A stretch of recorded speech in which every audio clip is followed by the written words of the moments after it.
Welcome to Fearless Thinkers, the BTS podcast. My name is Masami Cookson, and our host is Rick Cheatham, Head of Marketing at BTS. On today's show, Rick sits down with Ravi Bhusate. Ravi is a partner and global head of purposeful leadership at BTS. He brings 30 years of experience designing and delivering leadership solutions for companies across industries, ranging from technology to financial services, mining, and pharmaceuticals. Ravi advocates for an approach to leadership development comprised of 3 building blocks: strengths, values, and life experiences. Hey Rick, how are you doing today? I'm doing really well. I am ready for the transition into fall. Summer's great, but getting back into a little bit more routine and a little less chaos is also a fun moment, at least for me. Absolutely. My favorite season is fall, and I can't wait for sweaters and hot apple cider and pumpkin flavored everything. Pumpkin flavored everything is somewhat terrifying to me, but that's okay. Well, hey, today we've got Ravi, who is just such a kind person that I think you almost feel it the second he starts talking, that there's a reason why he is focused on leading with purpose. It's a really nice conversation today that was, for me, personally inspiring. I'm excited to hear more of what you guys talked about. Well, let's do it.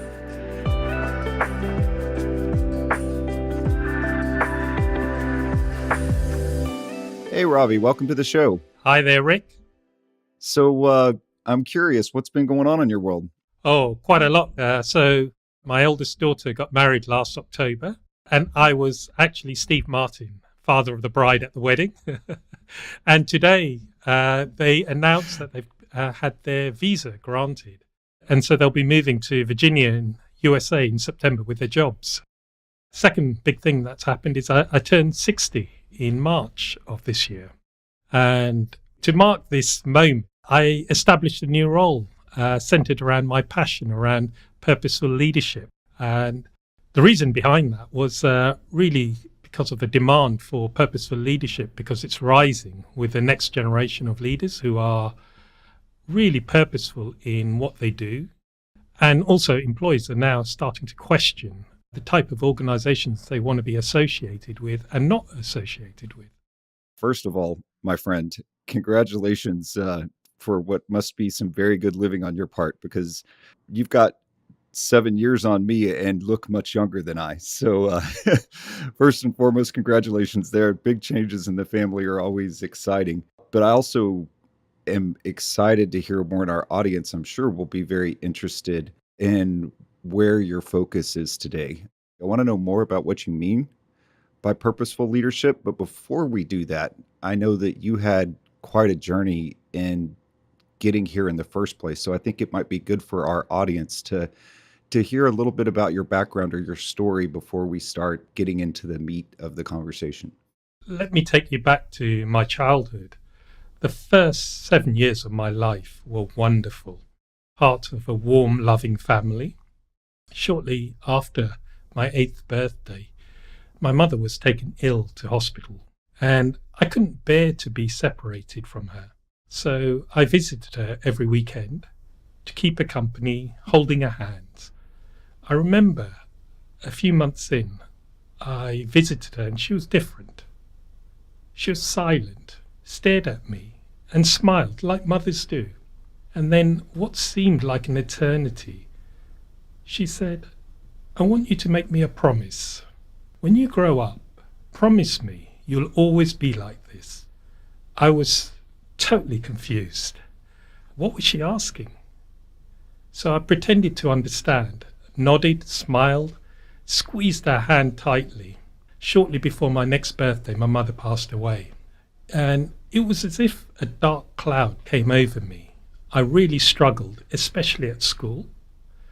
I was the child, Rick, that you'll probably remember, the loner, no friends. My teachers were really concerned about me. I wasn't developing. So to compensate, they held me back a year, thinking that would help. Instead, it had the opposite effect. I was now in the same year as my younger sister.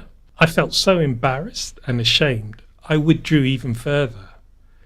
I left school with no qualifications, no job, really low self-esteem. I think I hit rock bottom.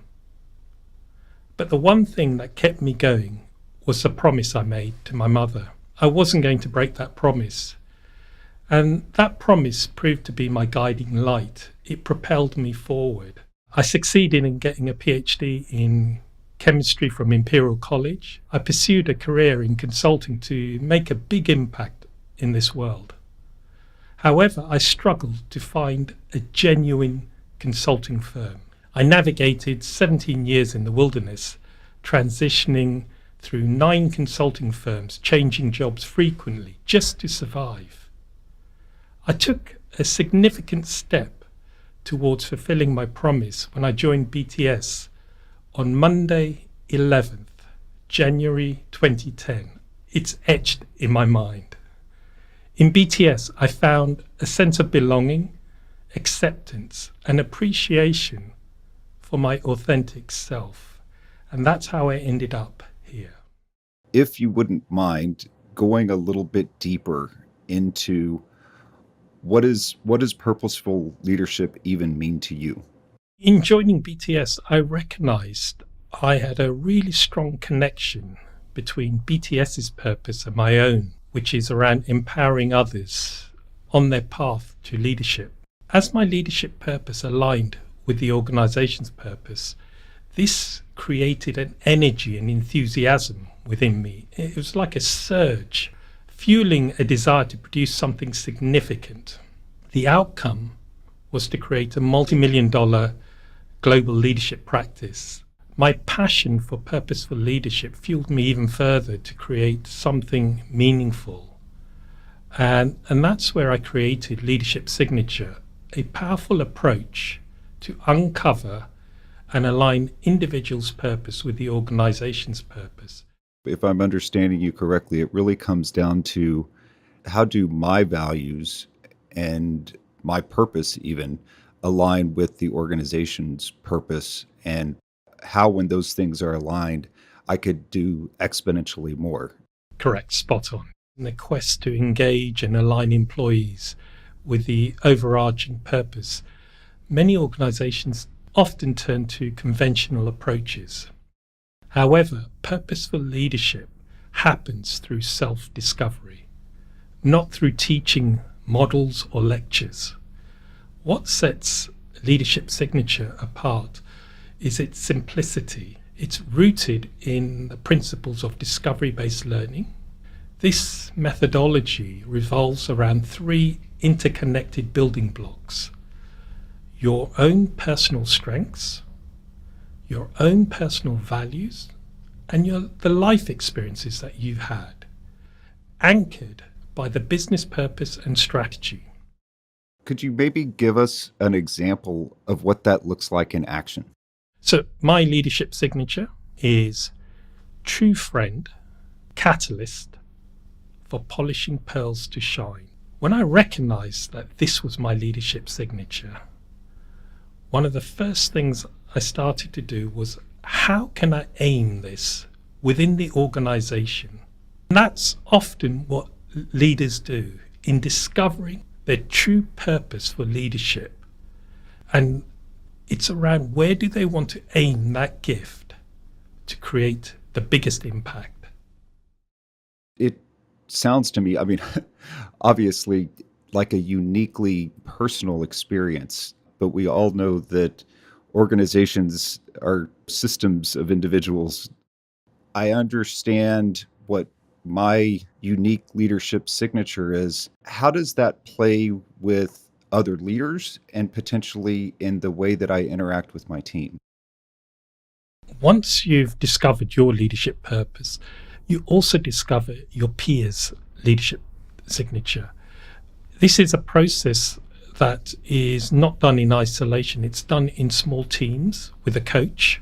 Through that process of self-discovery, you discover more about yourself, you discover more about your colleagues.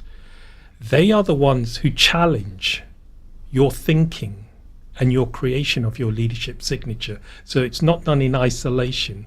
It's often done with a small, close-knit team that help you really hone in and sharpen what is your leadership signature. It is so unique to you. It has to be built from your strengths, your values, your life. And as they hear stories about your personal strengths, your values, where they align, where they don't align with the organization, the life experiences that you share, they're able to pinpoint exactly which strengths and which values were present during those pivotal moments that shaped you as a leader. Often you find a bridge from where you are as a leader to connect to parts of the organizational strategy, vision, and purpose that you feel that you can accelerate.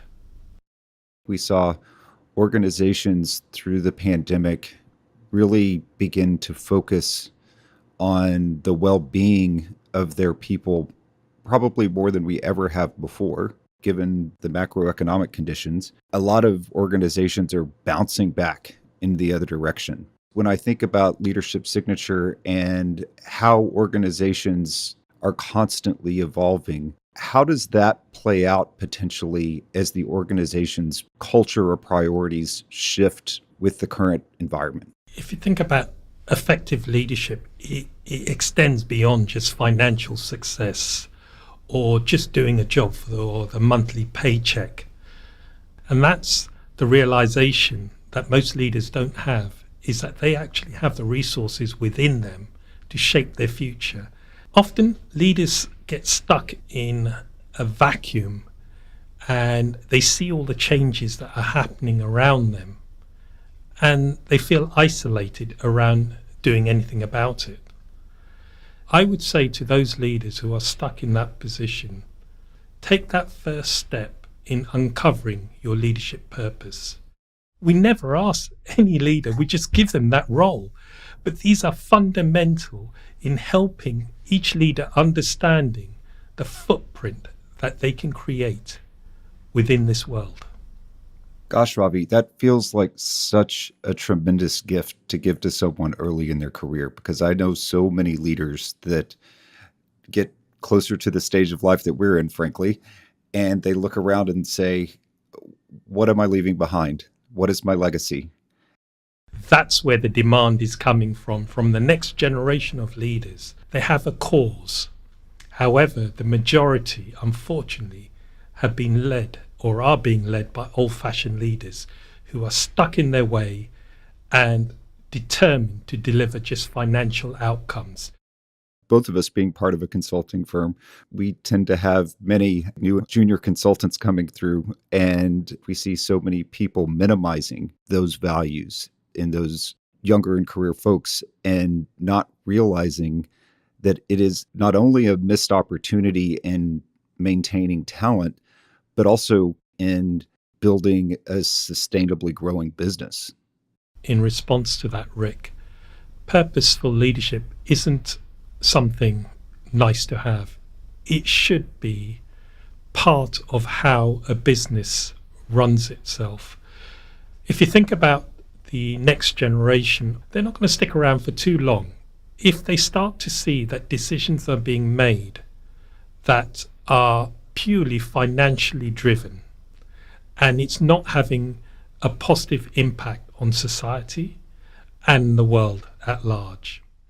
Think about what is my purpose as a leader and the difference that I want to make within this business, but also outside of this business. The power of going through this process. It's not just something that I do with clients, it's something I've done within BTS.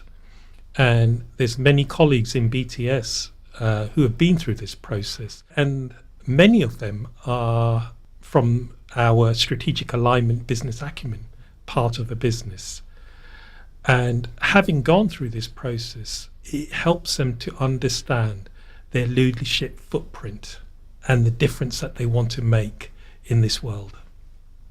I actually get the concept of the power of doing this within my organization and with the cohort. I think there's enormous amounts of brain science out there that says people don't necessarily shift their core beliefs unless they're able to have conversation about it.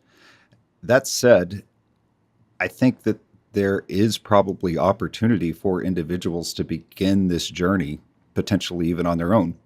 What would you want to leave our listeners with? What's the key takeaway for them today? I think that there are three key takeaways. The first one, I would say, is imagine a world of authentic, inspired leaders with unwavering purpose driving business and societal outcomes. This is possible for everyone to take their leadership to a legendary height, to leave a lasting legacy. I would say embrace your leadership signature. It's unique to you. It is your gift to the world to make a difference. Don't wait. Start now. That is an awesome call to action, my friend. It is always such a pleasure getting to spend time with you. So thank you. Thank you, Rick. Pleasure. If you'd like to stay up to date on the latest from the Fearless Thinkers podcast, please subscribe. Links to all of the relevant content discussed in today's podcast are in the show notes, or you can always reach us at bts.com. Thanks again.